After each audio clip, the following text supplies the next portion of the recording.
হঠাৎ করে বসা বা শোয়া থেকে উঠে দাঁড়ালে মাথা ঘোরা, ঝাপসা দেখা বা দুর্বল লাগার মতো উপসর্গ দেখা দিতে পারে কারো কারো। চিকিৎসা বিজ্ঞানের ভাষায় একে বলা হয় অর্থোস্ট্যাটিক হাইপোটেনশন বা পোস্টুরাল হাইপোটেনশন। হুট করে দাঁড়ালে মাথা ঘোরানোর কারণ।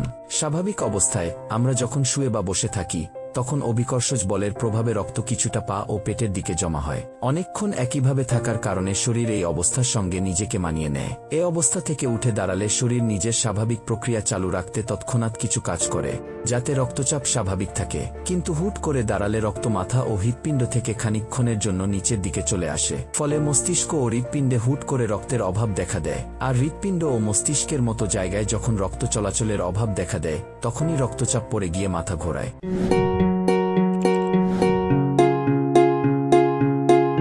প্রতিরোধে করণীয়। তবে রক্ত চলাচলে পরিবর্তন যে সবসময় হয় তা কিন্তু নয়। হুট করে দু একবার এমন হতে পারে। বয়সের সঙ্গে সঙ্গে তা অবশ্য বাড়ে।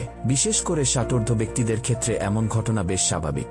অধিকাংশ ক্ষেত্রেই অর্থোস্ট্যাটিক হাইপোটেনশনের জন্য ওষুধের প্রয়োজন হয় না। জীবনযাত্রায় কিছু পরিবর্তন এবং ঘরোয়া উপায় অবলম্বন করেই এই সমস্যা মোকাবিলা করা যায়। ধীরে ধীরে উঠুন। শোয়া বা বসা থেকে উঠে দাঁড়ানোর সময় তাড়াহুড়া করবেন না। প্রথমে কিছুক্ষণ বিছানার পাশে বা চেয়ারে বসে থাকুন, তারপর ধীরে ধীরে উঠে দাঁড়ান। এতে শরীর দুটি অবস্থার সঙ্গে মানিয়ে নিতে পারবে। পর্যাপ্ত পানি খান। সারাদিন পর্যাপ্ত পরিমাণে পানি ও তরল খেয়ে শরীর সতেজ রাখুন। পর্যাপ্ত পানি রক্তনালীতে রক্তের সবকিছু স্বাভাবিক রাখতে সাহায্য করে, ফলে রক্তচাপও কমে যাওয়ার আশঙ্কা কমে। ভারী খাবার এড়িয়ে চলুন।